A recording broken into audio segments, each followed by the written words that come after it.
Estamos hablando en estos momentos de un tipo especial de asociación que indica que el objeto base utiliza al objeto incluido para poder funcionar.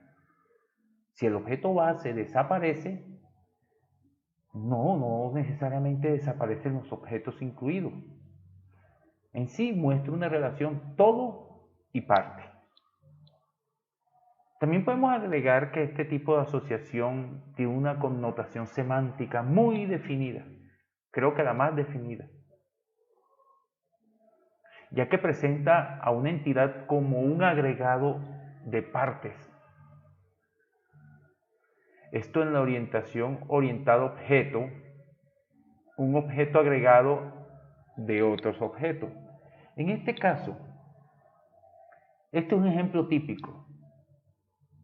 Partimos de la base que la red es la clase principal. De ella la podemos dividir en WAN y LAN. Entonces, la WAN es World Access Node y la otra es Local Access Node. Si nos hemos dado cuenta, la WAN hace parte de la LAN.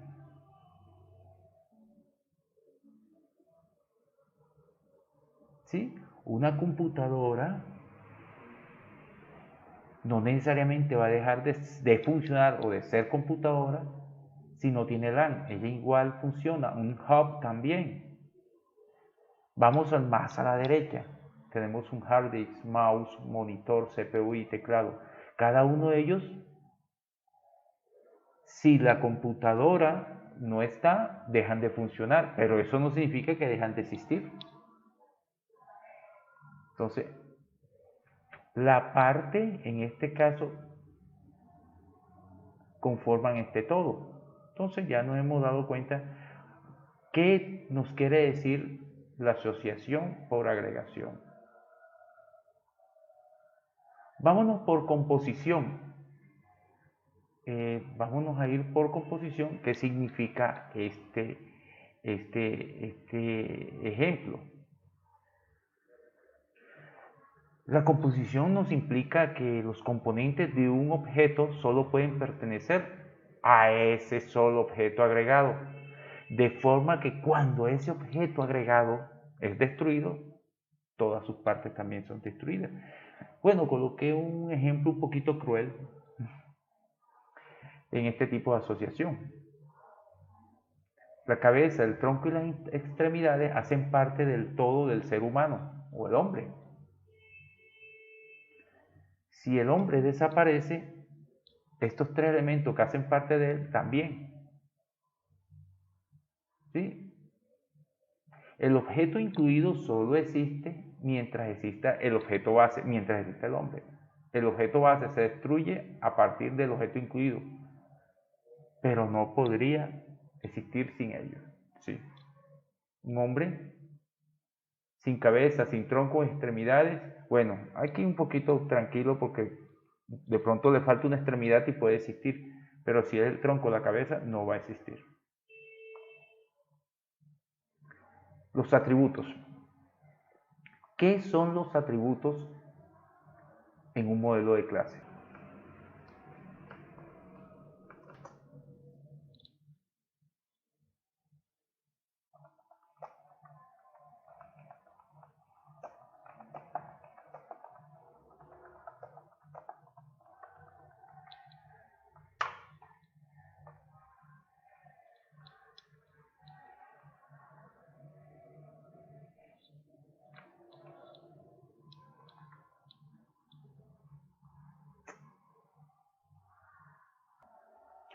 Un atributo es una propiedad o característica de una clase y describe un rango de valores que la propiedad podrá contener en los objetos o instancias de una clase. En sí, una clase podrá contener varios o ningún atributo. Miremos la sintaxis. En este caso, una lavadora tiene marca, modelo, número de serie y capacidad. Esos son los atributos que describen a la lavadora. Ya el cómo trabaja o cómo realiza el trabajo se conoce como operaciones. En este caso, la visibilidad de un atributo puede ser público, privado o protegido. Ya esto depende qué es lo que uno quiere realizar y cómo necesita ese tipo de atributo. Miremos el primero, analicemos el primero. Un atributo público indica que será visible tanto como fuera de la clase, es decir, es accesible desde todos los puntos, desde todos los lados. Por eso es público, lo pueden ver. Privado indica que este atributo solo puede ser accesible dentro de la clase, o sea que solo sus métodos lo pueden accesar. Miremos el protegido. ¿Qué indica este atributo? El mismo dice, no será accesible desde fuera de la clase, pero sí podrá ser accesado por métodos de la clase, además de las subclases que se deriven de él. Podemos verlo en un caso de herencia. Un caso de herencia, los que heredan ven eso. Al igual que los atributos, los métodos y operaciones de esa clase son la forma como éste interactúa con su entorno. Y esto también pueden tener las características de los atributos, o sea que pueden ser públicos, privados, protegidos. Al igual que los atributos, lo mismo. Un método público o una operación pública indica que el método será visible tanto dentro como fuera de la clase, es decir, es accesible por todos lados. Privado, así como el privado de un atributo, y protegido, así como el protegido de un atributo. Entonces, ya si tenemos eso claro, ya podemos decir si podemos colocar los atributos o los métodos público, privado o protegido. Las operaciones. Las operaciones nos definen el comportamiento de un objeto y cambian de alguna manera los atributos de dicho objeto. Una operación cambia valores de uno o más atributos contenidos en el objeto. Por lo tanto, una operación debe tener conocimiento de la naturaleza de los atributos de los objetos y deben ser implementadas, ojo, de tal manera que le permita manipular las estructuras de datos derivadas de dichos atributos. Un poquito complejo, pero lo vamos a ir explicando conforme veamos un caso práctico. ¿Qué operaciones? ¿Y qué son las operaciones? Las operaciones son funciones o transformaciones que se aplican a todos los objetos en una clase en forma general. La operación puede ser una acción ejecutada por el objeto sobre el objeto. Ejemplo, un ejemplo típico, arrojar, atrapar, inflar, patear, son operaciones que realizamos a una pelota, un balón. Esas son las operaciones.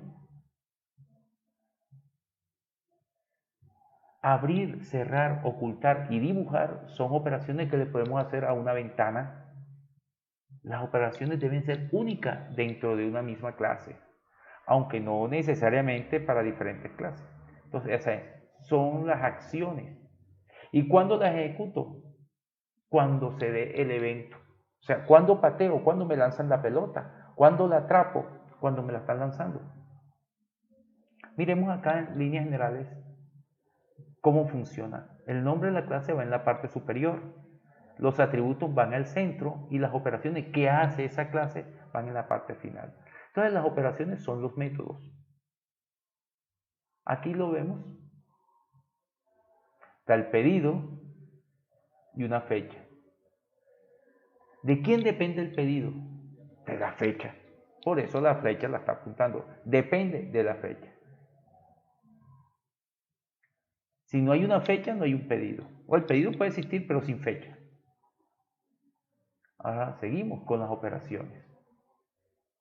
En las relaciones de dependencia, un cambio en la clase dependida afectará a la clase dependiente. Sí. Si yo cambio la fecha o elimino la fecha, la clase dependiente ya no tendrá ese elemento. Entonces no ejecutará una acción. Ahora vienen los compartimentos de la clase. Primero el nombre, segundo los atributos y tercero los métodos. Ahí está. Los atributos y métodos pueden ser públicos, privados, solo los métodos, protegidos, solo las clases hijas. Privado, solo los métodos, protegidos, solo las clases hijas. Ojo con esto, hay que tenerlo en cuenta cuando trabajemos en Java. Los atributos y métodos estáticos de una clase se representan mediante un subrayado. Como lo vemos aquí, puedes emplear el estereotipo estático o el subrayado cuando estamos en una clase. Ese es para distinguirlo. Un ejemplo básico. A continuación se muestran la clase ventana y automóvil con sus atributos y métodos. La ventana tiene propiedades de origen y tamaño. Métodos: abrir, cerrar, mover y dibujar. Eso son los métodos, las acciones. Automóvil: color, marca, tamaño, número de puerta, año y fabricación. ¿Cuáles son los métodos? El arrancar, el acelerar, el girar, el parar y el mover. En sí, un objeto es una instancia de una clase. Eso nunca se nos debe olvidar. Un objeto es una instancia de una clase y se representa mediante un cuadro con esquinas redondeadas. Véanlo aquí abajo, donde especificamos un nombre para el objeto, o sea, la clase. Se podrá definir entre paréntesis y la parte superior el nombre de la clase que lo genera, así como los valores. Ahí tenemos cada uno de de las imágenes que están aquí, nos indica lo que hace, la ocurrencia, las cosas, los roles, los atributos están en la parte superior, las operaciones, las estructuras, los lugares están en la parte inferior y las unidades organizativas están en el centro. En pocas palabras, las propiedades. Bueno, esto es todo en la parte teórica. Vamos a mostrar ya cómo funciona esto en la parte práctica.